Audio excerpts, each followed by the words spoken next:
Hey my lovelies, and welcome to another one of my girly reviews. We are going to be looking at this, and this. What we have here are Keith's Fantasy Club's take on Overkill and Slugfest, two little Decepticon cassettes from the Generation 1 continuity?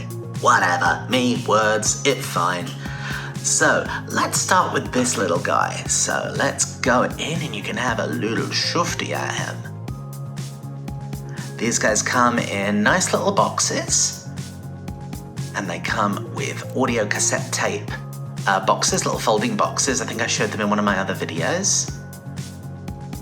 So this is Slugfest. And Slugfest has got his accessories right here. So he comes with, not that, you're for something else. Comes with two little silver guns.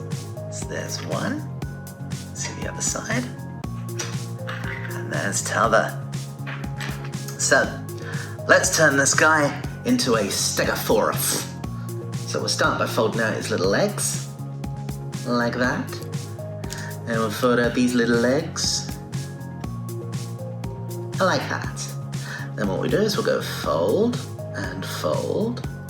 And then what we have to do is keep hold of the green bit and rotate this entire section here. There we go, get it nice and straight. So he starts looking like that. Pleasant, isn't he? So let's fold down his feet properly. So there's one. There's t'other. And yet another. And the last one. Ta-da!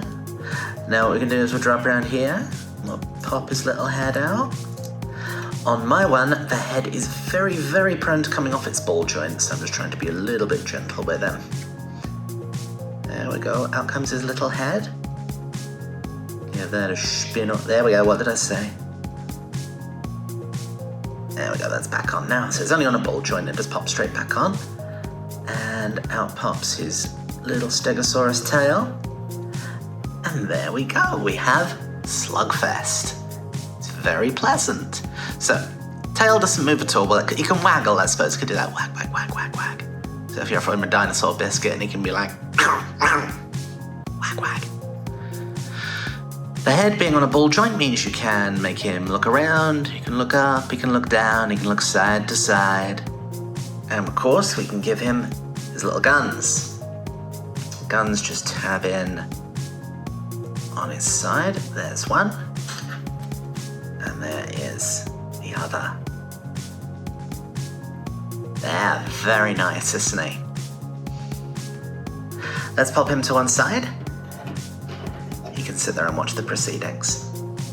Now we'll turn our attention to Overkill. I like Overkill. The problem with him is, oh my good God, are his joints loose. I mean, look at this. And this is after me tightening them. The joints are, if I move a little bit of him out the way, I can probably show you. I'll tell you what, we'll transform him first, then I'll show you his joints. So, let's go in close, and you can see his tape mode. So you got some nice details there. You got the little cassette labeling, CSTD01, whatever that means. There's the underside. And of course, he comes with a little cassette box. Let's turn him into a dinosaur. So, start by unfolding his tail and unfolding the tip, like so. Now what we're going to do is we are going to fold these two bits up, like that. And you can unfold out his little legs, like that. We take these bits and go out and around, and out, and around. We fold these bits in, like that, and they then clip together. Clip. We fold his little T-Rex arms out. Not sure if he is a Tyrannosaurus, he might be some sort of Allosaurus, not that it matters. And we fold his little gun emplacements out. He doesn't come with gun accessories because he has them built in. Clever. And we can position his head and open his gob like that. And let's do something a bit more elegant with his legs there. Let's do that. I've no idea how dinosaur legs are meant to go, so let's say they go like that and see what happens. And there he is. There is Overkill. Now,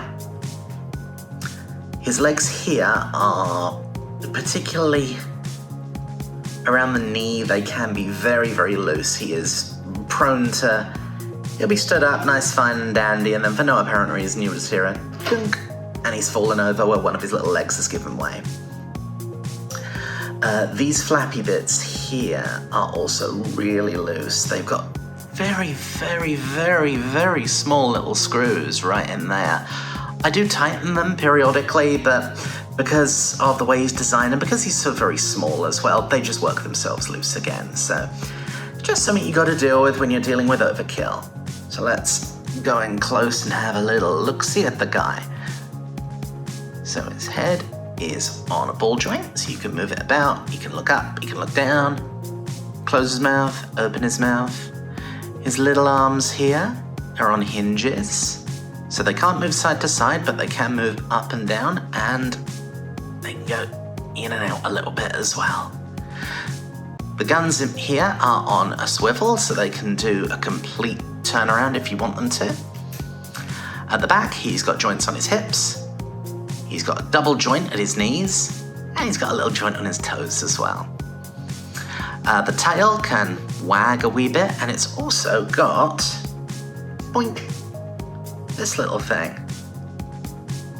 I have got no idea if I'm meant to be able to use this for something, or if that's just an artifact of how he's built, if that's meant to be glued in. I've got no idea. Let's have a look. Is there anywhere it can slot in? Go in there, maybe? So there isn't really anywhere for it to go. It doesn't have, there's nothing for him to hold on to or anything. So yeah, I assume it's just a piece of his an artifact of how he's built. Oh well, let's clip it back in.